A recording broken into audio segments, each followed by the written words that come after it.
자, 오늘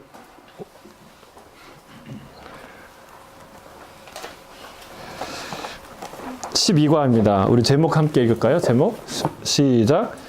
고난도 함께 되는 하나님의 고난도 포함되는 하나님의 계획.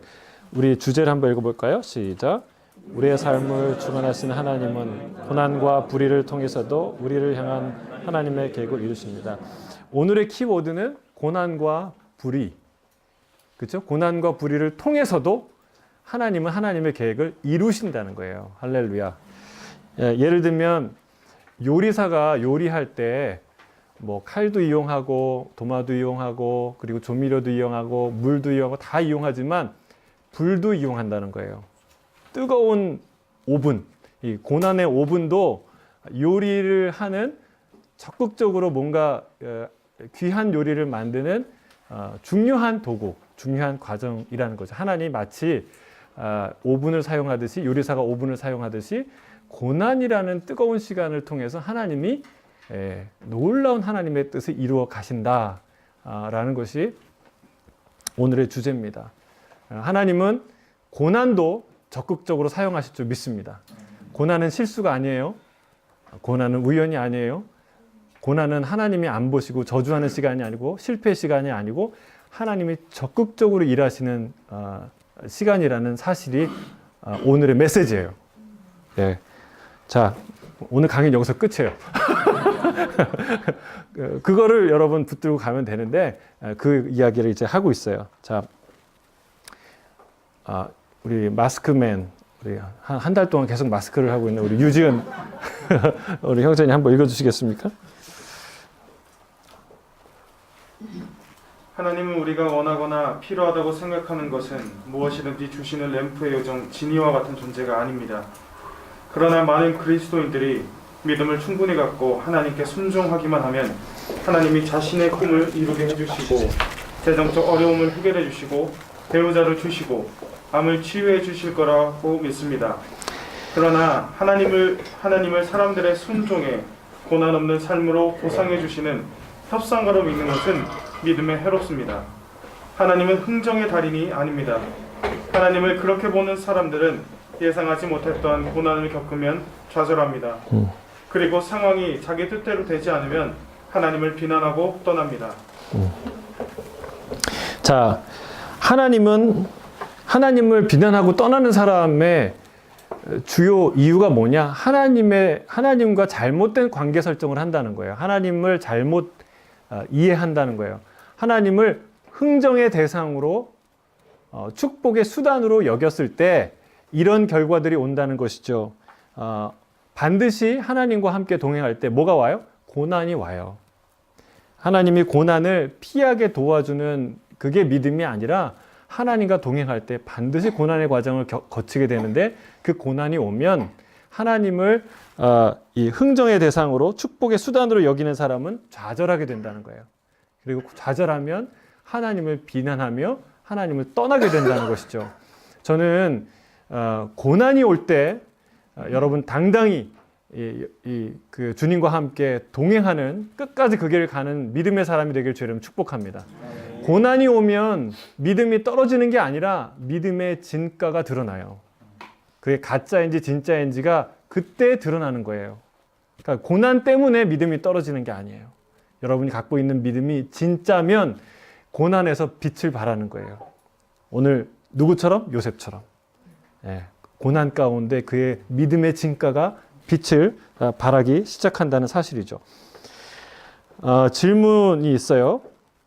하나님을 위해 좋은 일을 해서 순조롭고 풍요로운 삶을 보상받으려고 했던 적이 있습니까? 이 좋은 일이라는 것은 봉사나 헌신이나 예배나 헌금 다 포함해서죠.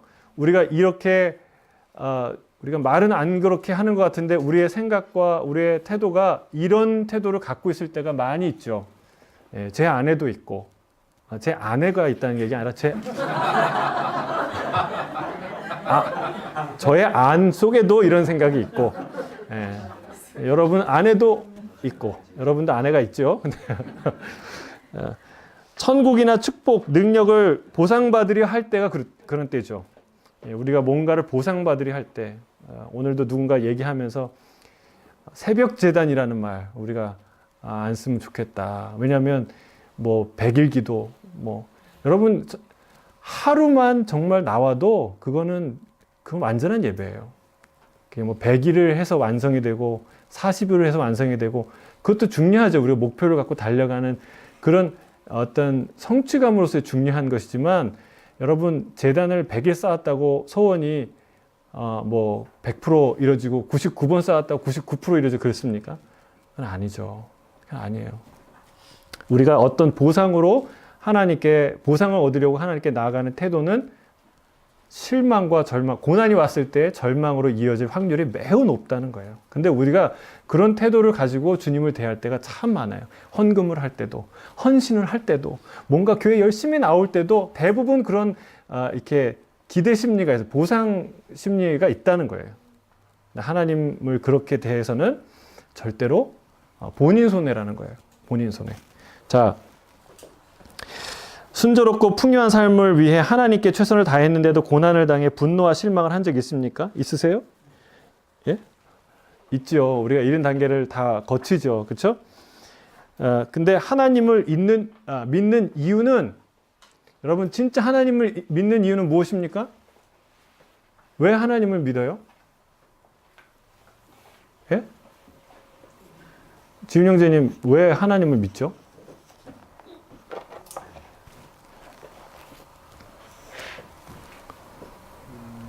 제가 물어볼 때는요, 답이 뻔하기 때문에 물어보는 거예요. 왜 하나님을 믿는가? 예? 어렵지 않은 질문이에요. 어려운 질문이죠. 그러나 쉬운 대답을 기대하고 있어요. 우리 하나님은 하나님이시기 때문에 믿는 거예요. 우리 하나님이 진짜 살아계신 하나님이기 때문에 믿는 거예요. 여러분, 그게 이유예요. 그게 전부예요. 여러분, 여러분이 아버지를 믿는다면, 지훈 형제가 지훈 형제의 아버지를 믿는다면, 왜 믿어요? 아버지니까. 아들이 되기 위해서 믿는 것도 아니고, 밥 한 끼 더 먹기 위해서, 유산을 받기 위해서 믿는 거 아니잖아요. 아버지니까 믿는 거예요. 왜 우리가 하나님 믿죠? 하나님이 창조주시니까. 하나님이 살아계시니까. 그리고 진짜 하나님이 하나님이시니까. 그래서 우리가 믿는 거예요. 다른 이유가 없다는 거예요. 우리가 이거를 꼭 기억해야 돼요. 하나님은 진짜 우리를 지으시고 다스리시는 하나님이신 줄로 믿습니다. 아멘. 진짜 우리 아버지세요. 아멘. 자, 우리 웃고 계시는 이관희 집사님께서 한번 읽어주시겠습니까? 성경은. 예. 성경은 하나님을 잘 믿으면 고통 없는 삶을 살게 될 것이라고 말하지 않습니다. 우리는 타락한 세상에서 살고 있기 때문에 고난은 불가피합니다. 때로는 의인이 고난을 받고 악인이 번성합니다. 그러나 하나님을 신뢰하는 자는 고난 속에서도 결코 혼자가 아님을 성경을 통해 알 수 있습니다. 하나님은 고난의 순간도 사용하셔서 자신의 선하신 목적과 계획을 이루십니다. 이번 세션에서 우리는 하나님이 요셉의 고난을 통해 구원 계획을 어떻게 성취해 나가시는지를 볼 것입니다. 이것으로 하나님이 우리를 대신한 예수님의 고난을 통해 이 세상을 어떻게 구원하실지를 미리 알 수 있습니다. 하나님이 우리 삶의 역경을 사용하셔서 구원 계획을 이루시는 분이라는 사실은 그리스도 안인에게 기쁜 소식입니다. 우리는 이 사실을 신뢰해야 합니다. 자, 거기서 삶의 역경을 사용하셔서 구원의 계획을 이루시는 분이라는 사실은 그리스도 안에서 기쁜 소식입니다. 여러분, 정말 기쁘십니까? 전 여기다가 기쁜 소식에다 밑줄 긋고 아멘이라고 썼어요. 예. 여러분, 진짜 이게 고난이 기쁘게 다가오십니까? 예. 여러분, 이게 믿음은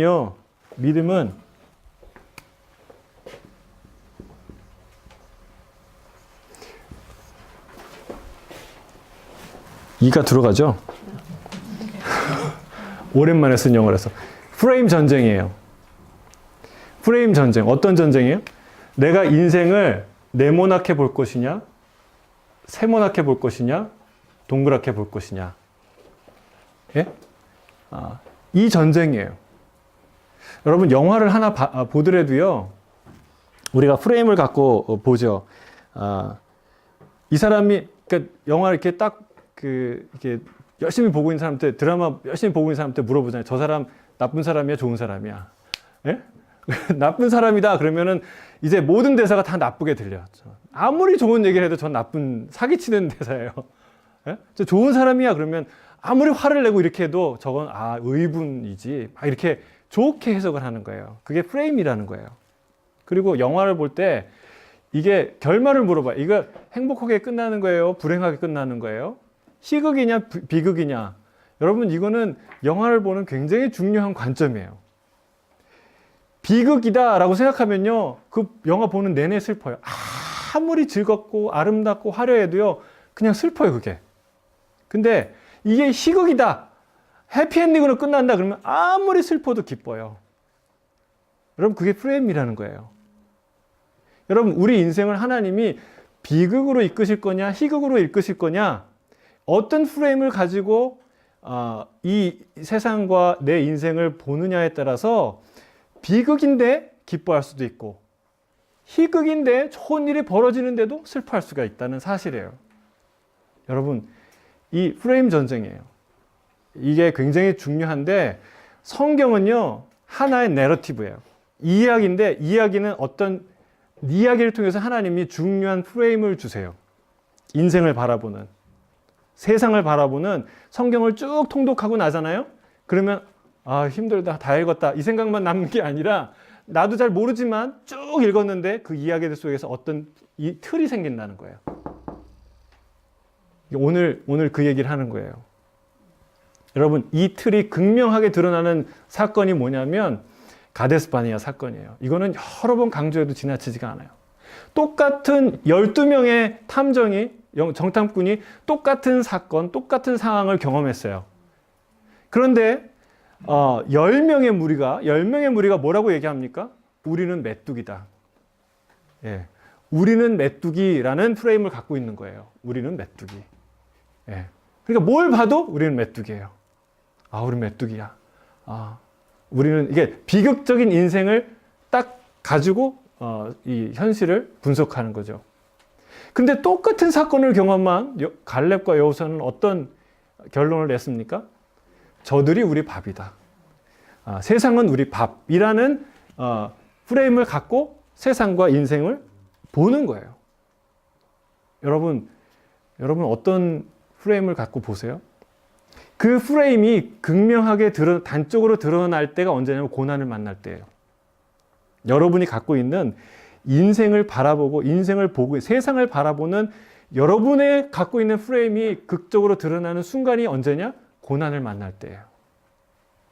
고난을 만날 때 진짜 내가 내 인생을 바라보는 세상을 바라보는 진짜 프레임의 그 모습이 드러난다는 사실이에요. 그거를 숨길 필요가 없어요.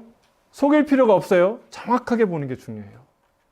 내가 세상적으로 보는지 내가 정말 믿음으로 보는지 성경적으로 보는지 그거를 이 관찰해내는 것 그것을 깨닫는 이 자각이 너무너무 중요해요. 하나님이 그런 생각을 우리에게 주실 줄로 믿습니다.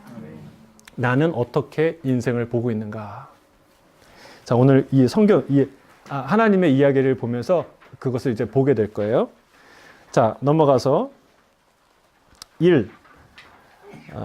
계획하시는 하나님을 신뢰하십시오. 하나님이 요셉에 대해 어떤 계획을 계시하는지 창세기 37장을 읽어보십시오. 우리 함께 읽어볼까요? 시작.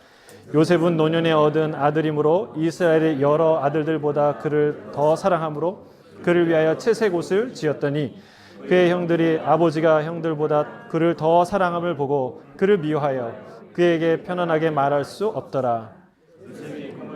자기 형들에게 말하매 그들이 그를 더욱 미워하였더라. 요셉이 그들에게 이르되 청하건대 내가 꾼 꿈을 들으시오. 내 단은 일어서고 당신들의 단은 내 단을 둘러서서 절하더이다. 그의 형들이 그에게 이르되 내가 참으로 우리의 왕이 되겠느냐 참으로 우리를 다스리게 되겠느냐 하고 그의 꿈과 그의 말로 말미암아 그를 더욱 미워하더니 요셉이 다시 꿈을 꾸고 그의 형들에게 말하여 이르되 내가 또 꿈을 꾼즉 해와 달과 11별이 내게 절하더이다 하니라. 그가 그의 꿈을 아버지와 형들에게 말하매 아버지가 그를 꾸짖고 그에게 이르되 내가 꾼 꿈이 무엇이냐? 나와 내 어머니와 내 형들이 참으로 가서 땅에 엎드려 내게 절하겠느냐? 그의 형들은 시기하되 그의 아버지는 그의 말을 우리 이수경 집사님이 곡 읽어주시겠습니까? 야곱은? 야곱은 아들 중에 요셉을 총리했습니다. 사랑하는 아내 라헬이 그의 노년에 낳은 자식이기 때문입니다. 야곱이 요셉에게 입힌 채색옷이 편애의 증거입니다. 그 때문에 형들이 요셉을 멀리했습니다. 설상가상으로 요셉의 꿈 이야기가 형들을 분노하게 했습니다. 부모와 형들이 자기에게 절하는 꿈을 꾸었다니 형들은 결코 듣고 싶지 않은 이야기였을 것입니다. 부모는 요셉이 가족에게 꿈 이야기를 한 것이 잘한 것인지 잘못한 것인지에 대해서 말이 없습니다. 그러나 그 꿈은 분명히 하나님의 계획을 나타내는 그림이었습니다. 오늘 낭독자들이 베스트인 것 같아요. 오늘 이런 다큐멘터리 전문 이관희 선생님 목소리를 쫙 까시고 입체 낭독하는 것 같아요. 드라마 낭독 같아요. 감사합니다. 참 이 열 형제들 형님들 보면 참 대단한 형님들 아닙니까? 그렇죠? 예, 여기 보면은요. 이 오늘 질문은 요셉의 행동이 적절했는가라는 질문이지만 사실은 그 질문보다 10명의 형들의 태도가 정말 정상적인가라고 질문해야 돼요. 제가 이제 막내기 때문에 그런 게 아니라 이 10명의 형님들의 태도가 아무리 막내가 그렇게 아빠의 사랑을 독차지하더라도 이 형님이면 여유롭게 우리 막내가 이렇게 하는데 귀엽네 이렇게 할 수 있잖아요. 그런데 여기 보니까요. 예?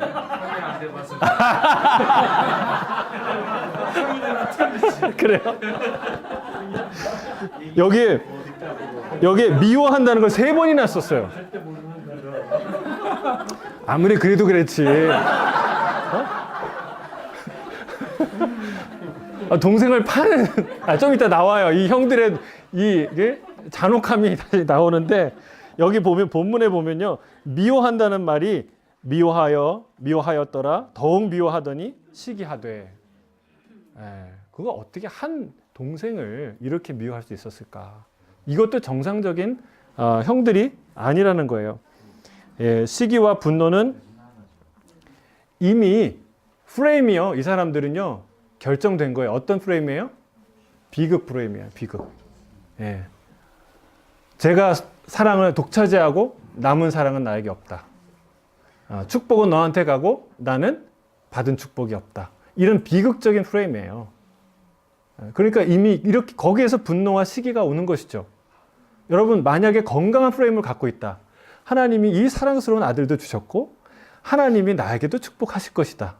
여러분 이 프레임을 가지면 하나님이 선하신 하나님이고 능력이 많은 하나님이 축복을 하나만 갖지 않으시고 10명의 아들이면 10개의 축복을 우리에게 주실 것이다. 이 프레임을 갖고 있으면 분노했겠습니까? 귀엽게 생각했겠죠. 이 시대의 형님들 다 회개하시길 바랍니다. 죄송해요. 제가 막내여서. 아무래도 요셉의 입장이에요, 저는.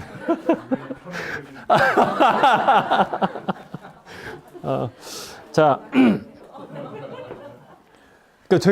이게 감정이입이 되는 거예요. 만약에 우리 저 두 분의 형님과 한 명의 누님이 있는데 형님들이 나를 팔았다. 우리 큰 형님이 12살 많고 작은 형님이 10살이 많은데 비슷한 거예요. 느낌이 오는 거예요. 제가 만약에 우리 형님들이 나를 이렇게 구덩이에 막 넣고 죽이려고 했다. 여러분 제가 예? 그럴 일 없다고요. 모르죠. 모르죠. 제가 또 그 시대에 살았으면 꿈을 꿨을지. 예? 예. 집사님 같은 형님만 안 만나면 되네요. 요셉이 가족에게 자신의 꿈을 이야기한 것이 정당했다고 생각합니까? 오만했다고 생각합니까? 제가 이미 얘기했죠. 예, 이거는 철없는 막내 동생으로서 있을 수 있는 일이 아닌가 이렇게 썼어요 여기다가.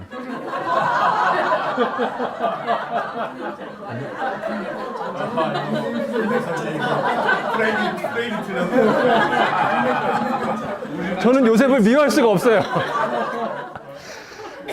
그렇잖아요. 어려도 한참 어린데, 예, 이게 막내가 그런 얘기를 하면 그럴 수 있구나 이렇게 생각했을 텐데. 아 그래요. 아니 그 벤자민 나기 전이에요. 예. 끝까지 요셉 편이에요 저는. 중요한 거 있어요. 예. 요셉이 꿈을 꿨다는 거예요. 근데 이 꿈이 그의 일평생을 붙드는 중요한 모티브가 됩니다. 여러분, 꿈을 꾸는 것도 중요하지만 꿈을 간직하는 건 더 중요해요. 여러분, 꿈은 이런 대단한 꿈을 꿨는데 해와 달이 나한테 절하는 꿈을 꿨는데 그런데 인생은 완전히 암흑이에요. 종이에요. 노예예요. 저주예요.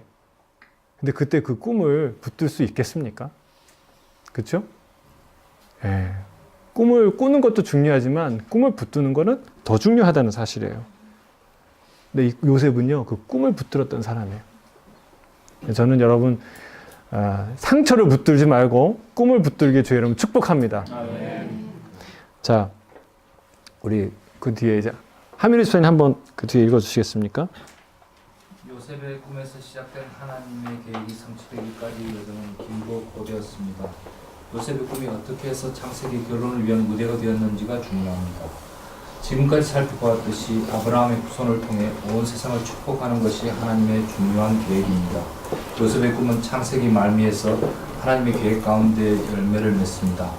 요셉이 형들과 아버지보다 높아지는 것을 통해 하나님의 이스라엘뿐 아니라 주변 민족까지 구원하시려는 계획을 실현하실 것입니다.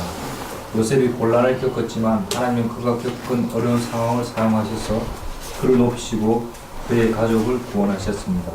하나님은 요셉의 꿈을 통해 그 계획에 대한 그림을 가족에게 그려주셨습니다. 요셉 형들이 그 계획을 마음에 들어하지 않은 것은 당연합니다. 그러나 그들은 훗날 그 꿈이야말로 하나님이 그들을 기근과 죽음에서 구원하시는 한 방법이었음을 깨닫게 될 것입니다. 그러니까 하나님의 계획 안에 그 모든 것이 있었다라는 사실이에요. 예, 하나님이 어떤 계획을 갖고 있습니까? 요셉을 높이고자 하는, 그리고 그 삶을 통해서 이스라엘과 주변 나라들을 다 열방을 살리려는 그 계획을 하나님이 갖고 계셨다라는 거예요. 우리 존 웨슬리가 쓴 그 글을 읽어볼까요? 옆에 시작. 요셉이 엄청난 고난을 앞두고 있었습니다. 그래서 하나님이 언젠가 그를 높여주실 것이라는 꿈을 미리 주셨습니다. 위로해 줄 것이기 때문에 하나님이 엄청난 시련에 앞서 꿈을 주셨다는 거예요. 예. 근데 여러분 좀 아까도 얘기했듯이 이 요셉은 꿈을 붙들었어요. 포기하지 않고. 저는 여러분 시련을 붙들지 않고 꿈을 붙들게 주의 이름 축복합니다. 예. 자, 하나님의 계획을 받아들이기보다 다른 사람의 삶에서 일하시는 하나님의 손길을 보고 부러워했던 적이 있습니까? 예. 여기다 이렇게 썼어요. 저는 부러워하면 진다. 예. 부러워하면 지는 거예요. 그게 영적인 비결이에요. 세상 부러워하면 지는 거예요. 세상한테. 그렇죠? 예. 하나님이 부럽지 않은 축복을 나한테 주셨어요. 그거 믿으세요? 아멘이 이렇게 적으세요. 남 부럽지 않은 축복을 나에게 주셨다. 라는 믿음이 있어야 우리가 하나님을 신뢰할 수 있어요. 다시 한번 따라하겠습니다. 남 부럽지 않은 축복을 주셨다. 아멘? 아멘. 그래서 시기심은 자신을 망칠 뿐이지 하나님의 계획을 망칠 수 없고 하나님의 계획을 막을 수도 없다. 누구만 망치는 거예요? 시기심은 나 자신만 망치는 거예요. 다른 사람이 하나님의 사명을 감당하는 모습이 부러워서 내가 그 일을 한다면 어떤 결과가 나올까요? 여러분, 부러움은 물론 잘 되는 것, 선한 것을 부러워하고 동경하는 것은 소중한 마음이죠. 그러나 부러움이 나의 사역의 결정적인 이유가 돼서는 안 돼요. 예를 들면 그렇게 해서 그렇게 하지 말라고 하나님이 예를 들어준 게 아나니아와 삽비라예요. 그렇죠?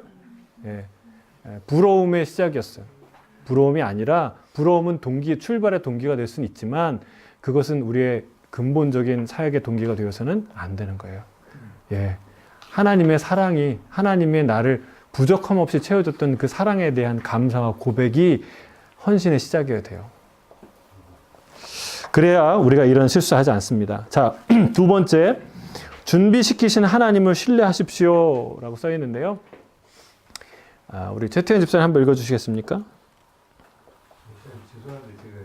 교재랑 그렇군요. 허 집사님 한번 읽어주시겠어요? 준비시키는 하나님을 신뢰하십시오. 연습이나 훈련을 좋아하는 사람은 드물 것입니다. 훌륭한 야구 선수는 경기 나가기 전에 지독한 훈련을 합니다. 땀을 비워도 흘리며 달리고 손바닥에 지문이 없어질 정도로 야구 방망이를 휘두릅니다. 고된 훈련으로 낙오차가 생기기도 합니다.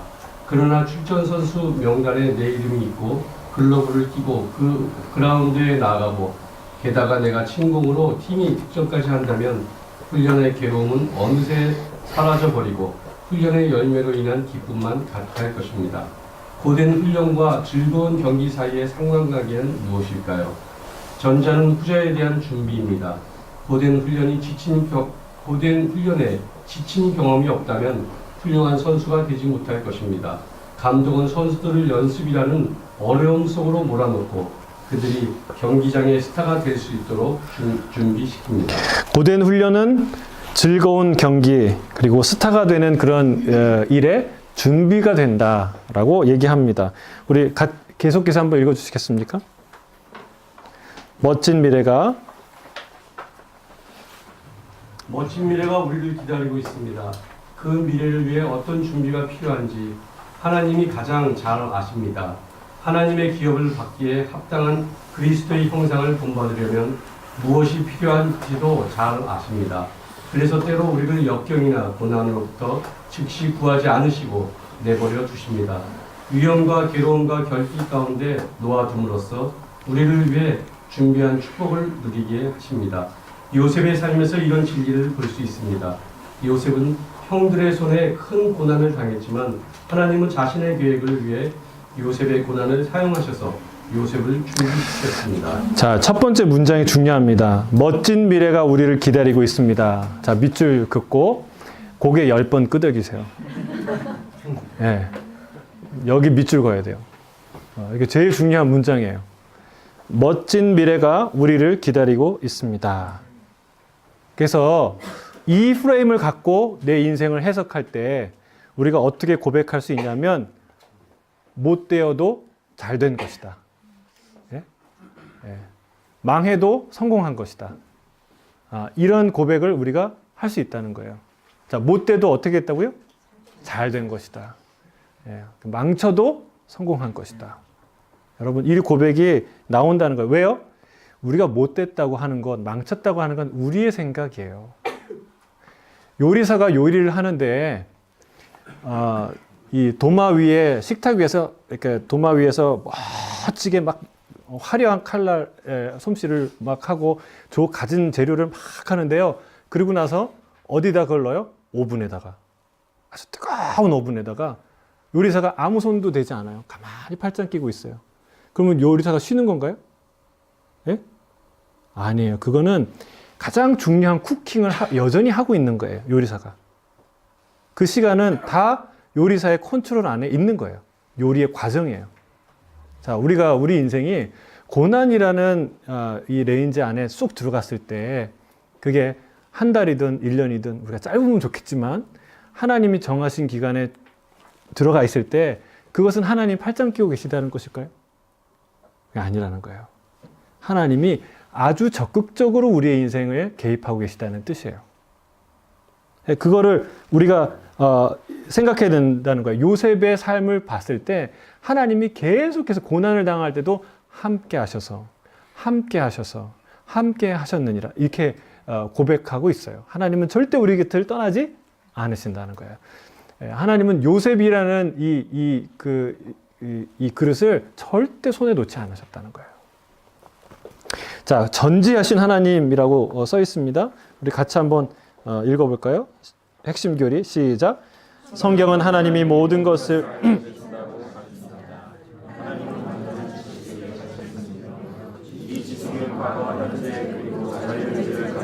그분의 피조물들이 앞으로 내릴 결정들을 포함한 미래의 모든 것에 미칩니다. 하나님의 지식은 완전하며 주님은 시간을 넘어서 존재하시는 분이므로 앞으로 일어날 모든 일을 알고 계십니다. 하나님이 유시기시고 우리는 하나님의 결정들은 지혜롭고 선하다는 것을. 자, 하나님이 다 알고 계시다. 하나님이 모든 이 요셉의 고난을 알고 계셨다, 계획하고 계셨다라는 뜻은 뭘까요? 이것은 전지하신 하나님은 인간의 결정들을 다 무력하게 만드는 게 아니에요. 이 말뜻은요, 우리의 인생은 어떤 상황에도 안전함 속에 있다. 하나님이 다 알고 계시고, 하나님이 아까 얘기했죠? 우리가 방치된 것처럼 느껴지는 그 시간도 결코 하나님이 방치되지 않고 하나님이 적극적으로 개입하고 계시다라는 것을 말해주는 교리예요.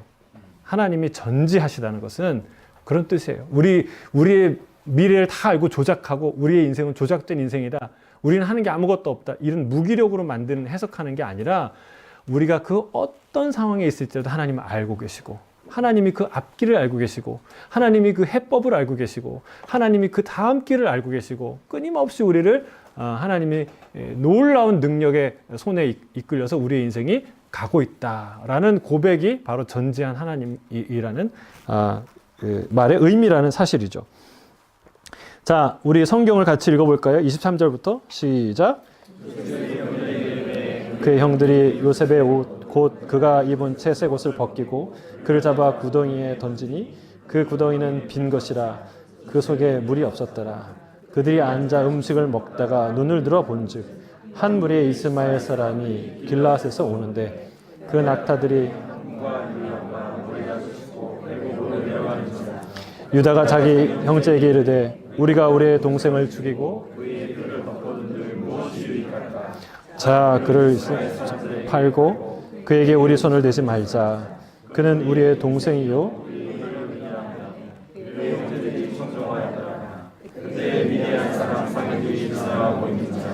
형들이 요셉을 구덩이에서 끌어올리고 은 20에 그 상인이 요셉을 데리고. 여러분 보세요. 잔인한 형들이잖아요. 에? 진짜 죽이려고 했어요. 보니까 우리 동생을 죽이고 그 피를 덮어둔들 무엇이 유익할까? 진짜 죽이려고 했다는 거예요. 제가 이걸 가만히 오늘 하루 종일 묵상하는데 괜히 서운하더라고요. 마음이 아프고. 진짜 죽이려고 했던 거예요. 이 토굴에 물이 마른 우물에 갇혀있던, 그 광야에 갇혀있던 그 어둠 속에 있던 요셉의 마음에 어떤 생각이 들었겠어요? 어떤 상처와 아픔이 있었겠어요? 도적대가 아니라 자기 형들에게. 그러니까 여러분, 이게 이스라엘이고 12지파의 족장들이었어요. 그러니까 이게 우리의 모습이라는 거예요. 참 재밌죠? 하나님이 12지파의 족장은 그럴듯한 사람 좀 세워주면 안 될까요?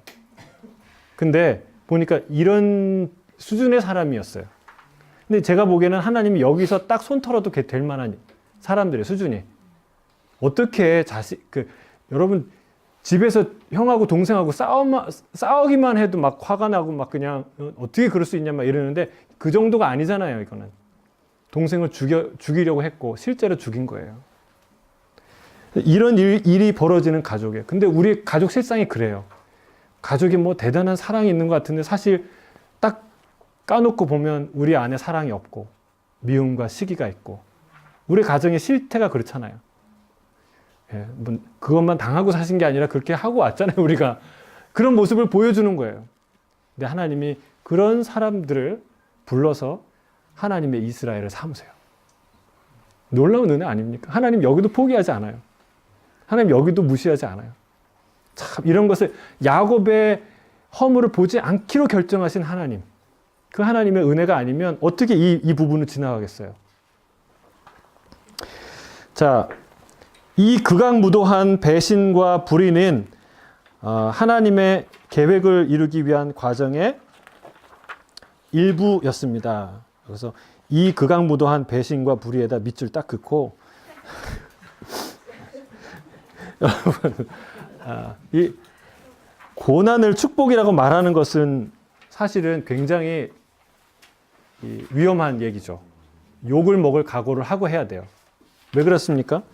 고난당한 자에게 모욕 같은 말이에요. 예.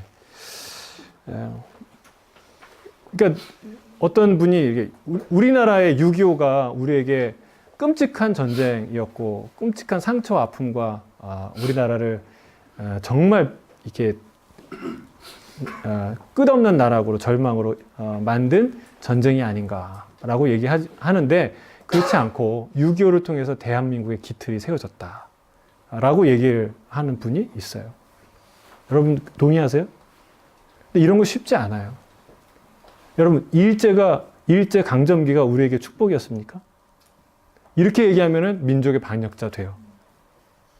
그런데 성경은 그 얘기를 하고 있어요. 고난이 축복이 되었다는 말은 그 말이에요. 근데 정말 요셉에게는 적어도 요셉에게는 무슨 일인가 일어났잖아요. 여기 말한 대로 표현한 대로 극악무도한 배신과 불의가 실제로 자행되었거든요. 그 피해자예요. 여러분, 우리 이렇게 아무렇지도 않은 듯한 그 정도는 나 좀 할 수 있어라고 표정으로 앉아 계시는데 여러분 우리는요 나한테 인사만 안 해도 그 사람 안 봐요. 저 사람 못된 사람 취급하고요. 나한테 조금 뭐 안 좋은 불이익을 주잖아요. 그러면 막 아니에요?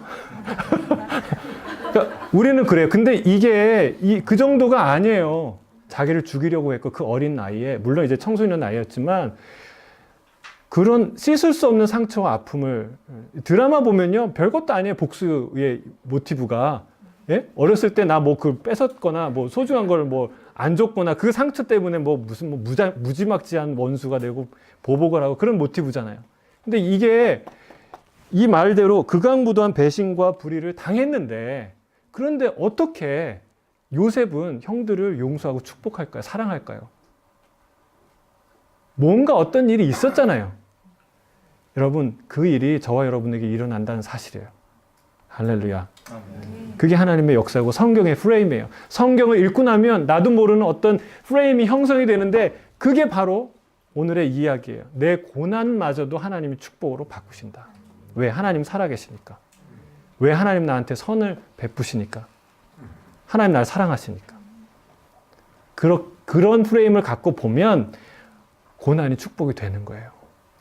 진짜 이 요셉에게는 그런 일이 있었어요. 저는 저와 여러분에게 그런 일이 일어나길 주님 축복합니다. 아멘. 지금 용서할 수 없는 사람이 있습니까? 지금 이해할 수 없는 상처와 아픔이 있습니까? 저는 반드시 그것이 축복으로 변할 줄로 믿습니다. 아멘. 그게 복음 안에서 하나님의 능력 안에서 일어나는 놀라운 변화예요. 축복이에요. 자,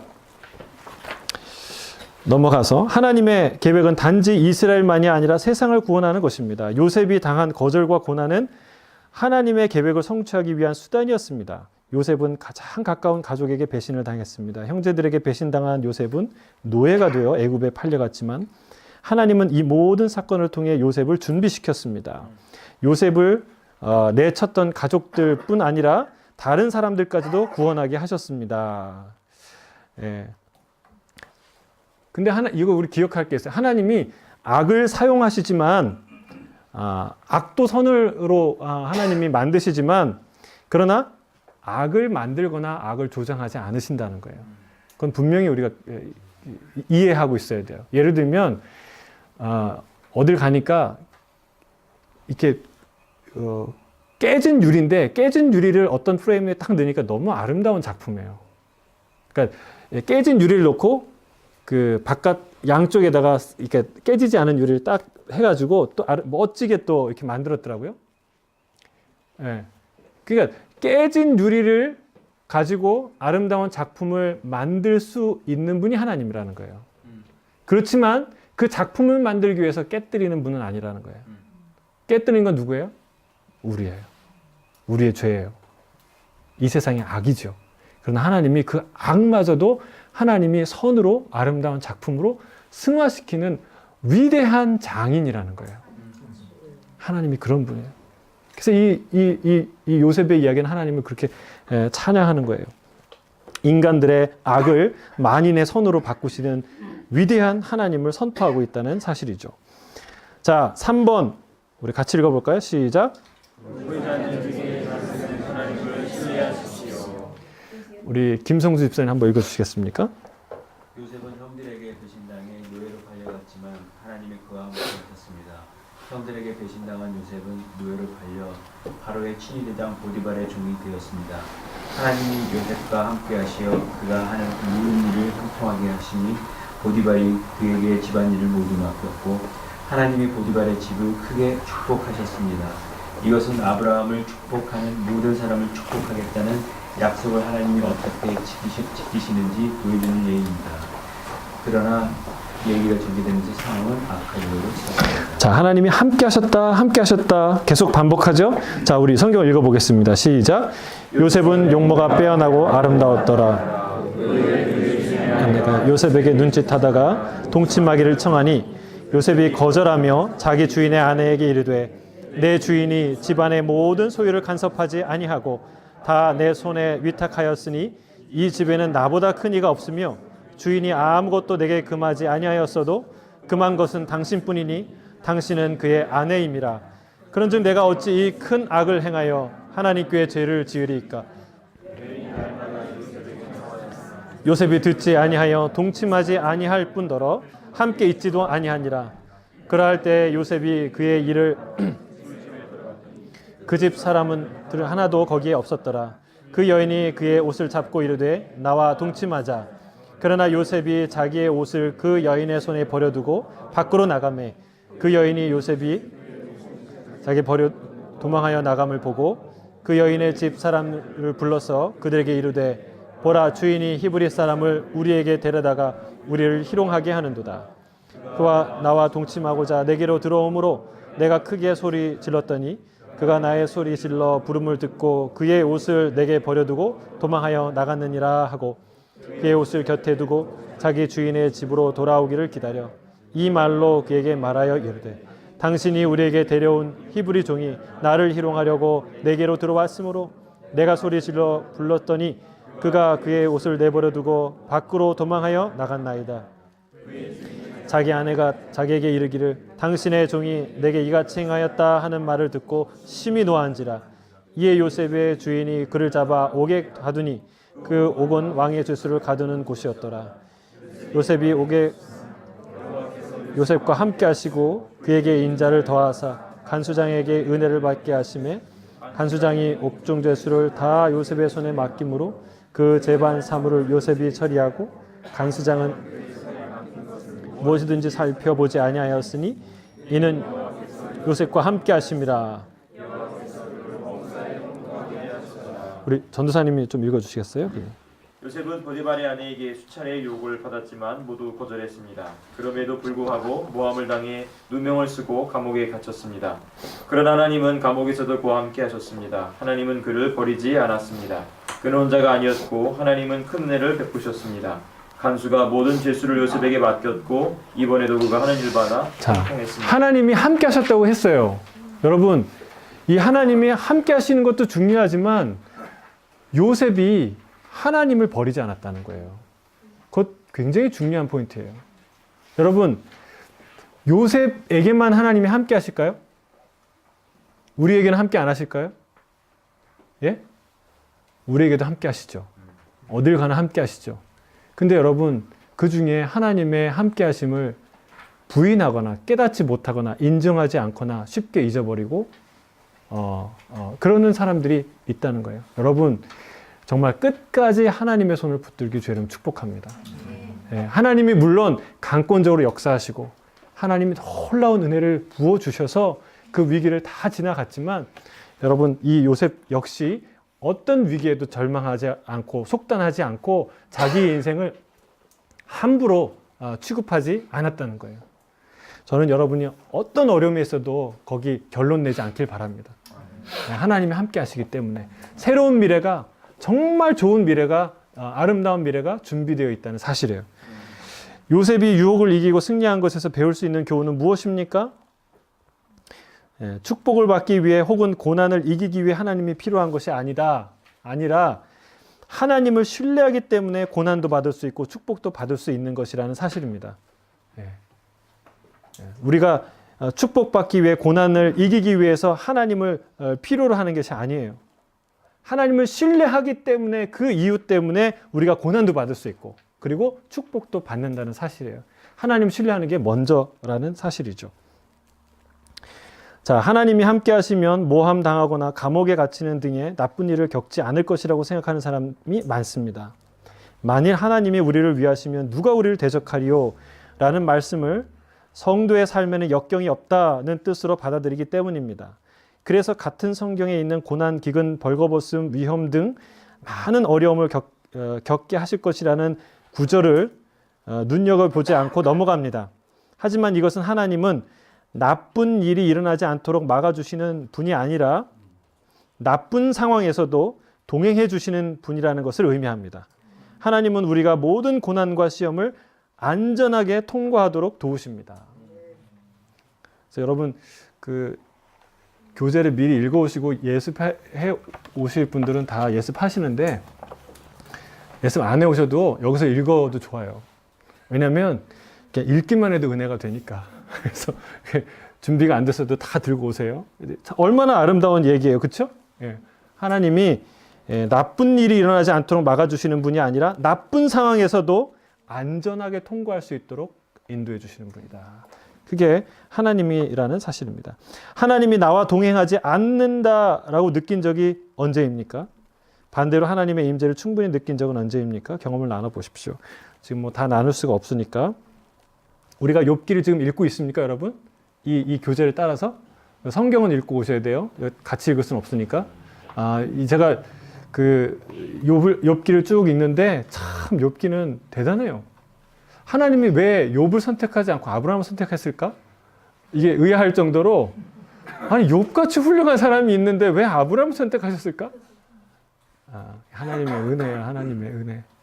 근데 욥은 정말 그때 무슨 신학교가 있겠어요? 그때 무슨 신학책이 있겠어요? 근데 욥의 그 하나님을 향한 고백과 진술이 어떤 신학자와 비교할 수 없을 정도로 깊어요. 여러분, 하나님이 고대에는 들 역사하시고 오늘은 한이 역사하시고 하나님 살아계세요. 하나님 날마다 우리를 교훈하신 줄 믿습니다. 욥기를 보면은 이런 구절이 있어요. 욥기 23장 3절 한번 누가 찾아서 읽어보시겠습니까? 욥기 23장 3절.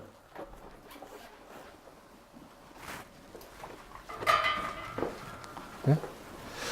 거기 보면 하나님이 나와 동행하지 않으시는 것 같다라는 것을 아주 드라마틱하게 시적으로 잘 표현하는 구절이 있어요. 욥기 23장 3절. 누가 한번 읽어주시겠습니까? 내가 어찌하면 하나님을 발견하고 그의 처소에 나아가랴. 그러니까 내가 어떻게 좀 하나님 만나보고 싶다는 거예요. 하나님께 이 사정을 좀 알아보고 싶다라는 고백인데요. 8절, 9절. 그런데 내가 앞으로 가도 그가 아니 계시고 뒤로 가도 보이지 아니하며 그가 왼쪽에서 일하시나 내가 만날 수 없고 그가 오른쪽으로 돌이키시나 배울 수 없구나. 앞으로 가도 못 만나고 뒤로 가도 못 만나고 옆에서 일하시는데 내가 그분을 알지 못하고 깨달을 수가 없고 그분과 만날 수 없다는 거예요. 여러분, 이게 이런 심정을 느껴본 적 있으세요? 하나님이 숨으시는 거예요. 하나님의 얼굴을 가리실 때. 그럴 때가 인생에 있다는 거예요. 여러분, 그럴 때가 인생에 있어요. 그러나 하나님이 안 계시는 게 아니에요. 이 욥의 고백을 보세요. 오른쪽에서 일하시나 옆에 계시다는 걸 알아요. 그분이 옆에서 일하고 계시다는 건 알아요. 근데 그분을 만날 수 없어요. 그분과 대화가 안 돼요. 여러분, 하나님이 여러분 예배 드린다고 하나님 만나주시는 게 아니라 하나님이 만나려고 부르셔야 예배할 수 있는 거예요. 네. 하나님이 근데 얼굴을 가릴 때가 있다는 거죠. 그럴 때가 있어요. 그런데 중요한 거 있어요. 그 뒤에 보석 같은 고백을 해요, 욥이요. 그런 상황에서 어떤 고백을 하는지 보세요. 예? 23장 10절 같이 읽어볼까요? 시작. 그러나 내가 가는 길 그가 지나니 그가 나를 발견하신 후에는 내가 소금같이 되어 나오리라. 할렐루야. 아멘. 여러분, 이 고백이 여기서 나와요.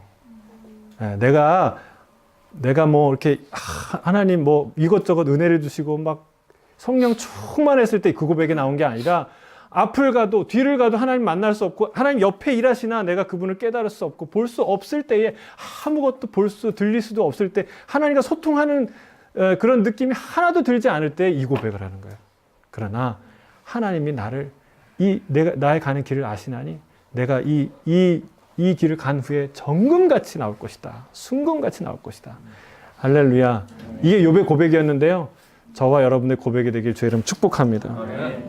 상황이 좋을 때는 하나님이 함께 하신다고 자랑하고 상황이 나쁠 때는 하나님이 떠나셨다고 절망하는 이유는 뭘까요? 고난을 축복으로 바꾸신 하나님의 능력을 믿지 못해서거나 내게 여전히 선하게 대하시는 하나님의 신실함을 믿지 못해서 그렇겠죠. 하나님의 능력을 신뢰하지 못하거나 하나님의 신실함을 신뢰하지 못했기 때문에 그런 마음이 들 수 있겠죠. 자, 우리 김현준 집사님 한번 읽어주시겠습니까? 요셉은 앞으로 오실 예수님을 예표합니다. 예수님은 배신을 당하시고 죄수로 넘겨지시고 옷이 벗겨지시고 부당한 판결로 죽임을 당하실 것입니다. 그러나 예수님이 거절과 수치를 당하신 것은 이스라엘과 세계를 구원하시려는 하나님의 계획이었습니다. 예수님은 하나님께 버림받을 것 같아 보였고 아버지를 향한 부르짖음은 응답되지 않은 것처럼 보였지만 빈 무덤을 통해 예수님이 혼자가 아니셨다는 사실이 분명히 드러났습니다. 하나님이 자기 아들의 정당성을 입증하실 것입니다. 우리는 요셉의 삶에서 하나님의 구원 계획을 엿볼 수 있습니다. 요셉은 고난당했고 버림받은 것처럼 보였습니다. 그러나 하나님이 요셉과 함께 하셔서 자신의 선하신 계획을 성취하십니다. 요셉은 고난당하는 의인이었고 하나님이 함께 하시는 자였습니다. 그리하여 비록 죄수가 되었지만 성공할 수 있었고 그의 겸손이 그를 높여 결국 이스라엘과 모든 나라를 축복하게 되었습니다. 이 가스페이 프로젝트의 큰 장점 중에 하나는 항상 모든 과마다 예수 그리스도를 우리가 묵상한다는 거예요. 여러분, 이 요셉의 삶을 통해서 어떤 예수님의 모습을 볼 수 있습니까? 고난 당하는 것 같으나 그 고난을 통해서 하나님의 뜻을 이루시고 한 사람이 죽는 것 같으나 그 죽음을 통해서 만인을 살리시는 놀라운 그 은혜를 예표한다는 사실이에요. 요셉의 인생이 끝장나는 것 같은데 놀라운 반전이죠. 죽은 것 같은 인생이 놀라운 성공과 그리고 생명의 삶으로 이어진다는 사실입니다. 예수님이 그렇게 우리를 살리신다는 거예요. 자, 고난 속에서도 하나님이 함께 하심을 아는 것은 낙심, 우울, 소외 같은 것들과 싸워 이기는 데 도움이 됩니다. 고난 당할 때 붙잡는 말씀 있습니까? 어떤 말씀을 붙잡아야 될까요? 생각나는 말씀. 네? 그렇죠. 고린도전서 10장 13절이죠. 감당할 시험밖에는 우리가 당한 것이 없다. 그리고 하나님이 피할 길을 주실 것이다. 라는 말씀이고요. 또 우리가 알거니와 하나님을 사랑하는 자, 곧 그의 뜻대로 부르심을 받은 자들에게는 모든 것이 합력하여 선을 이루시느니라. 로마서 8장 28절 말씀. 그리고 마태복음 28장 20절이 무슨 말씀이 있어요? 볼지어다 내가 세상 끝날까지 너희와 함께 할 것이다. 언제까지? 세상 끝날까지. 하나님 우리와 함께 하신 줄 믿습니다. 하나님이 이 자리에 함께 하신 줄 믿습니다. 하나님 내 안에 계신 줄 믿습니다. 예. 이 말씀을 붙들어야 돼요. 욥기 23장 10절, 그렇죠? 그가 우리 가는 길을 아신대요. 그리고 우리를 정금같이 만들기 위해서 우리의 고난의 길을 가게 하신다고 주님이 말씀하시는 거죠. 우리가 이 말씀을 꼭 기억하시길 바랍니다. 결론 우리 같이 읽겠습니다. 시작. 우리가 다니는 그리스도는 우리의 반전이 고난을 당하셨고 부당한 대우를 받으셨고 부활 전에 죽임을 당하셨습니다. 예수님은 종이 주인보다 더 크지 못하다라고 말씀하십니다. 만일 왕이 박해를 받는다면 그러나 결국 세상을 이기고 축복을 받게 될 것입니다. 이 메시지가 두려움과 절망을 줄 수도 있지만 사실 이것은 지상 최고의 소식입니다. 우리를 위해 고난당하고 정당성을 입증받으셨다는 사실 때문에 우리는 고난이 영원하지 아니할 것이라는 하나님의 약속을 신뢰할 수 있습니다. 역경이 무의미하지 않다는 것을 알기 때문에 고통의 소망을 가질 수 있습니다. 왜냐하면 우리는 혼자가 아니라는 것을 알기 때문이라 모든 것이.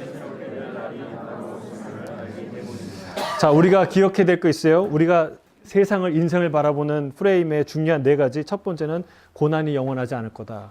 그렇죠? 그 다음에 역경이 무의미하지 않을 거다. 그리고 3번째는 우리가 혼자가 아닐 것이다. 그리고 모든 것이 새롭게 되는 날이 올 것이다. 여러분, 이 프레임을 갖고 인생을 보면요, 부럽지 않고 서운하지 않아요. 근데 이거를 붙들지 않으면 고난이 올 때 화가 나고, 세상을 볼 때 부럽고, 시기가 나고, 불편하고, 그렇게 되는 것이죠. 저는 이 시간에 이 하나님의 온전한 세상과 인생을 보는 프레임이 있기를 주의 이름 축복합니다. 하나님은 여러분 충분히 축복하셨습니까? 여기 또 왜 아멘이 약해지십니까? 하나님 남부럽지 않은 복을 우리에게 주셨습니까? 그런 복을 주실 겁니까? 아멘. 기도하겠습니다.